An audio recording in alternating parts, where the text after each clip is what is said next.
Welcome to back Just Theology. I'm Theo.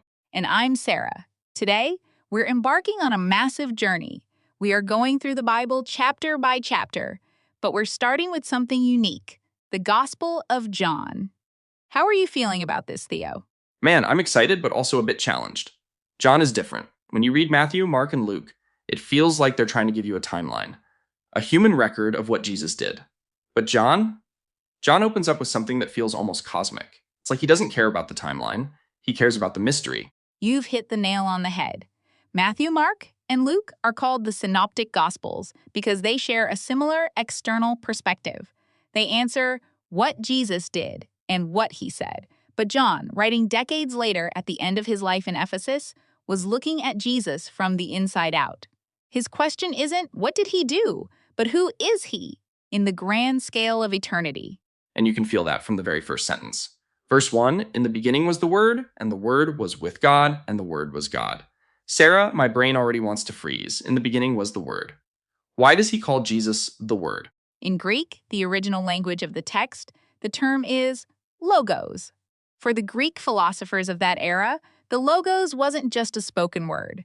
It was the logic behind the universe, the system operating code, the reason why things exist and work. If you wanted to understand biology, you studied the bios logos. If you studied the mind, it was the psych logos. So John is basically saying, I'm going to show you the ultimate logos, the source code of all codes. Exactly. He's telling the Greeks, you know that ultimate reason behind the universe you've been debating for centuries? It's not an abstract concept. It's a person, and his name is Jesus. He existed before the creation. He wasn't created. He is the creator. That completely shifts how we view Jesus. He's not just a good teacher who showed up 2,000 years ago. He is the pre-existing source of reality. And then John connects this to Genesis. In Genesis, God creates by speaking, "Let there be light." Yes. Genesis 1 and John 1 are mirror images. In Genesis, the earth is tohu wabohu, without form and void, a chaotic, uninhabitable mess. It's like a teenager's room after months of neglect. Everything is there, but it's non-functional chaos. And God starts speaking to bring order. He builds the spaces first, then populates them. In John, Jesus is the very spoken word that brought that order. And then we get to verses 4 and 5. In him was life, and the life was the light of men. And the light shines in the darkness, and the darkness did not comprehend it. I've seen some Bibles translate comprehend as defeat or overcome. What's the deal here? The Greek word is katalambano, which means both to grasp with the mind, comprehend, and to master or overcome. Both fit perfectly. The darkness cannot understand the light, nor can it defeat it. But here's the key theological point, Theo. There is no epic battle between light and darkness. What do you mean? Don't they fight? Think about it. If you enter a pitch-black room and turn on a flashlight, does the darkness fight back? Does it try to push the light out? No. Darkness is simply the absence of light. The moment light arrives, darkness ceases to exist. There is no struggle. That's what John is saying about Jesus. He is the light. The darkness of this world, sin, pain, death, doesn't even stand a chance. It just vanishes. Wow, that changes the whole spiritual warfare narrative. It's not a 50-50 war. It's just presence versus absence. But then the text introduces a character who was sent to announce this light, John the Baptist. And I love his humility, Sarah. In verse 19, the religious leaders from Jerusalem send priests to grill him. They want a label. Who are you? Are you the Messiah? Elijah? The prophet? And John says, no. This is a massive critique of our modern culture, Theo. We live in a world obsessed with branding, stardom, and labeling ourselves. I am an influencer, I am a CEO, I am the boss. But when they ask John who he is, he points away from himself. He quotes Isaiah 40, I am the voice of one crying in the wilderness, make straight the way of the Lord. I am just a voice. He didn't want the spotlight. He was just the warm-up act for the main event. He even says, I am not worthy to untie the strap of his sandal. In that culture, disciples did everything for their teachers except touching their dirty feet. That was a slave's job. John is saying, I'm not even qualified to be his slave. That's true humility. He knew his role, to be a precursor, to prepare the people to receive the light. And this brings us to verses 10 to 12, which contain one of the most misunderstood concepts in theology. It says, He came to his own, and his own did not receive him. But as many as received him, to them he gave the right to become children of God. Wait, to become children of God. I always hear people say that everyone is a child of God. Is that not what the Bible says? Technically, no. The Bible teaches that everyone is a creation of God, made in his image. But sonship, being a child of God, is a status of legal and spiritual adoption. You enter into it when you receive him and believe in his name. It's a new birth, not of natural descent, but born of God.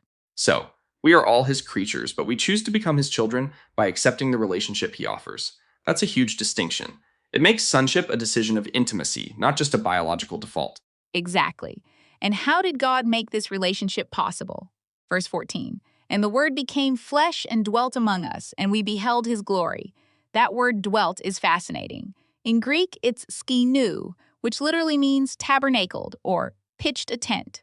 Tabernacled, like the Old Testament tabernacle? Yes, think about the history. In the Garden of Eden, heaven and earth overlapped. God and man walked together. When sin entered, heaven and earth separated. Heaven was holy, earth was corrupted. So, how could a holy God live near a sinful people? He told Moses to build the tabernacle, a specific tent where heaven and earth could overlap safely through sacrifice. So the tabernacle was like a portal where God's presence could touch earth without destroying it. Exactly. And John is saying, that tent in the desert? It was just a shadow. The real tabernacle is now a human body. The Word became flesh and pitched his tent among us. Wherever Jesus walked, heaven walked. He was a walking portal of God's presence. When he touched a leper, the leper was healed because the order of heaven was invading the chaos of earth. That is mind-blowing. Jesus wasn't just visiting. He was bringing the two worlds back together in his own body. And then, we see this transition into the calling of the first disciples. This is where we see the transition from theology to actual human relationships. First, Andrew and another disciple of John the Baptist follow Jesus. They ask him, Rabbi, where are you staying? And Jesus says, come and see. They were looking for a relationship, not just a sermon, and they spent the day with him. Immediately after, Andrew finds his brother Simon and says, we have found the Messiah. When Jesus meets Simon, he does something incredible. He looks at him and says, you are Simon, you shall be called Cephas, which means Peter or rock. He changed his name on the spot. He didn't say, try hard to be a rock and I'll change your name later. He declared his new identity before Simon did anything to earn it. That's the beauty of grace, Theo. We spend our lives searching for our identity in our jobs, our relationships, our struggles. But you don't find your identity by looking for it. You find it when you look at Jesus, and he tells you who you are. He saw Peter's potential to be a rock when he was still an unstable fisherman. And then we have the call of Philip and Nathanael. Nathanael is skeptical at first. When Philip tells him they found the Messiah from Nazareth, Nathanael says, can anything good come out of Nazareth? Nazareth was a tiny, insignificant village. It was basically a joke to the people of the region. It was the middle of nowhere. But watch what happens. When Nathanael approaches, Jesus says, behold, an Israelite indeed, in whom is no deceit.